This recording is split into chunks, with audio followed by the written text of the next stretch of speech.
Labar, I am wonderful. Episode 350. I have absolutely no idea how I made it this far with you. Well, actually, I do. I'm pretty much a raging alcoholic. But good to see you again.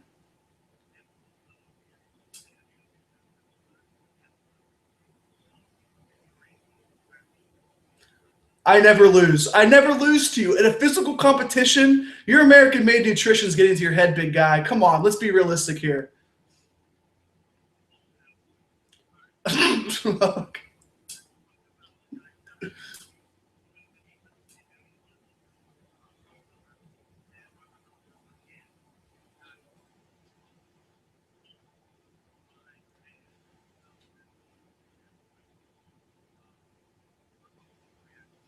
I was very surprised. I think whenever they built the storyline at Survivor Series that you were going to have Brock Lesnar versus Goldberg, I expected a little more interaction in the Royal Rumble, and then I actually expected somebody like The Undertaker or somebody else eliminating one of them instead of one of each other eliminating. But here's my problem with it, is this is now the third time that Brock Lesnar has been bested by Goldberg, and it's making him look weaker and weaker each time. You saw on Monday, Justin, it was a very vulnerable and sulking Brock Lesnar. I'm usually one of the guys that say you need to continue to develop his character. But when a character has been so good and so powerful as Brock Lesnar, they don't need to tweak it as a vulnerable guy with his advocate complaining and sulking in their loss. It doesn't make me think Bill Goldberg is much stronger. It just makes me think Brock Lesnar is much weaker than we portrayed him to be.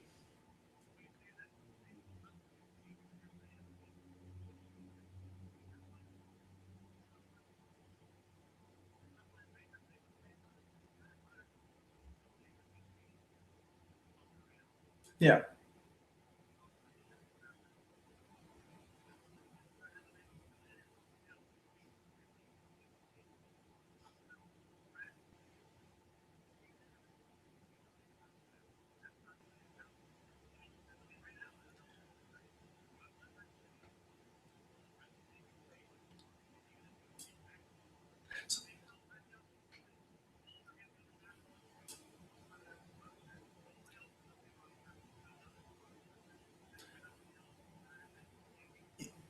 Yeah.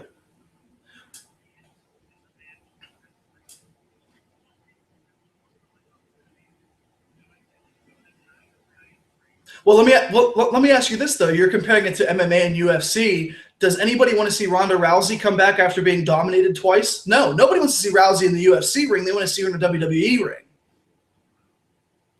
And that's what's happening with Brock Lesnar. But that's what's happening with Lesnar, though, is you're seeing him continuously lose to a guy. And this isn't the time where it's the 80s and 90s and you don't really know what's going on. It's how can we be led to believe that this dominant guy who is considerably bigger, considerably stronger, younger, faster is still getting the shaft against a guy like Bill Goldberg? It's not saying that Bill Goldberg doesn't look like he could fight somebody, and it's not always a size versus size thing, but I think right now, when you see Goldberg and Lesnar, I don't know that this match at WrestleMania is going to really do anything for me. The only thing that I really think it's going to do is, can they last more than 5 or 6 minutes? And we don't know if Goldberg can last more than two.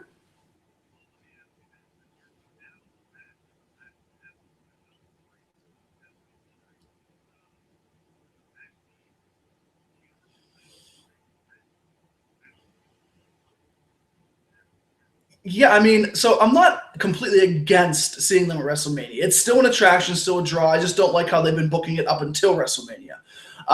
For the Universal Championship, I mean, if you have Paul Heyman do what Paul Heyman does, and if you have Brock Lesnar actually get an upper hand heading into WrestleMania, I don't necessarily think Universal Championship is going to make this match 10 times better or 15 times better.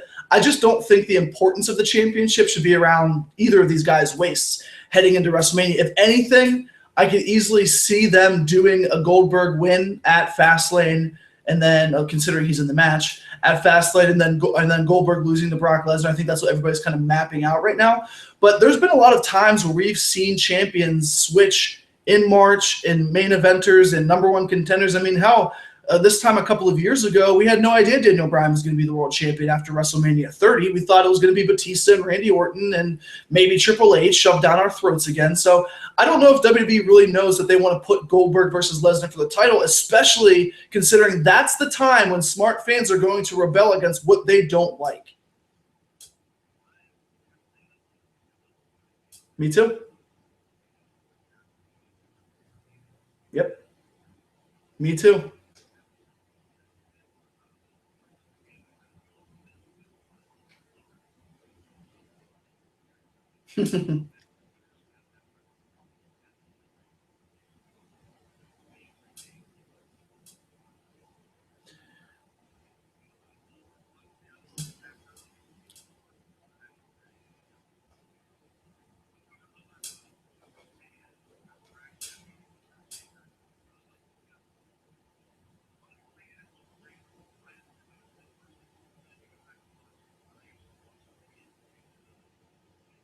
Mhm.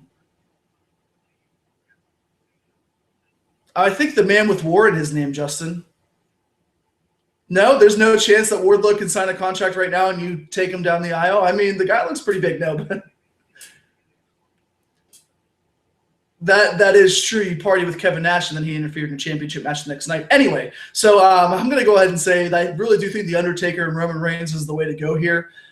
With Roman Reigns, this could be the beginning of a really good heel turn for him. Now, I understand that people always say, well, Roman Reigns doesn't need this, doesn't need that. He's always going to be the John Cena-esque type character. But Roman Reigns isn't selling the merch that John Cena has ever sold his entire life. I don't like any Roman Reigns merchandise, his gear, so he's not as marketable as John Cena has been in the past or even is now. So I wouldn't think that WWE, with the amount of talent they have on Raw, that they would not consider Roman Reigns going in as a full-fledged heel against The Undertaker, taking shots at The Undertaker of how old he is, how Roman Reigns could be the guy right now. If it's not that match, I don't know what else you do with The Undertaker if you're not going to put him up with John Cena. I mean, I still would love to see a WrestleMania if they're going to go Goldberg and Lesnar with John Cena and The Undertaker, Owens and Jericho, and then AJ Styles as champion, but that's probably not going to happen. So at the end of the day, you're going to see the Roman Reigns and The Undertaker. People are going to want to cheer for The Undertaker. They always do. So why have a counterproductive process and think, you know what, let's throw Reigns in there, see what happens. I actually still don't think Reigns would win that match.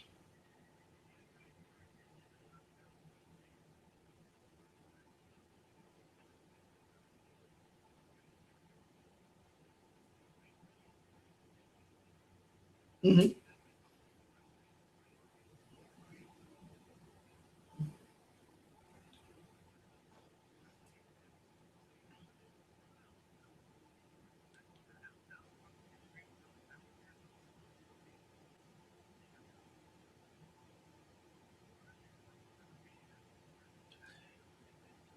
I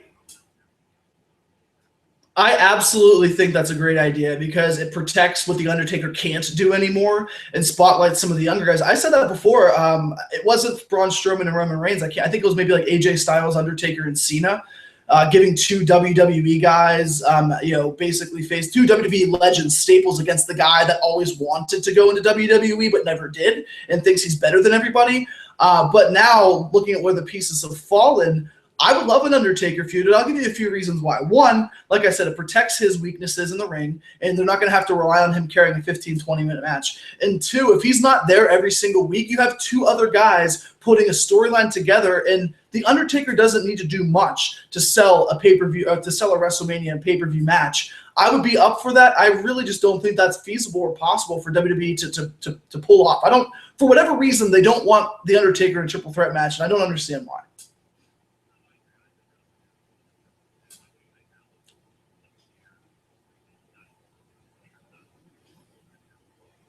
Mm-hmm. But can he go?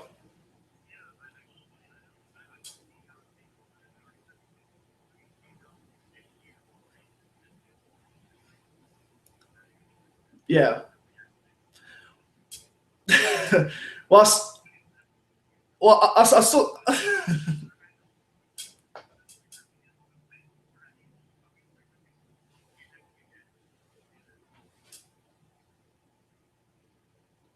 Beautiful. I got the other two recorded, so I'll send this over now. All right, see you, buddy. Bye. Bye.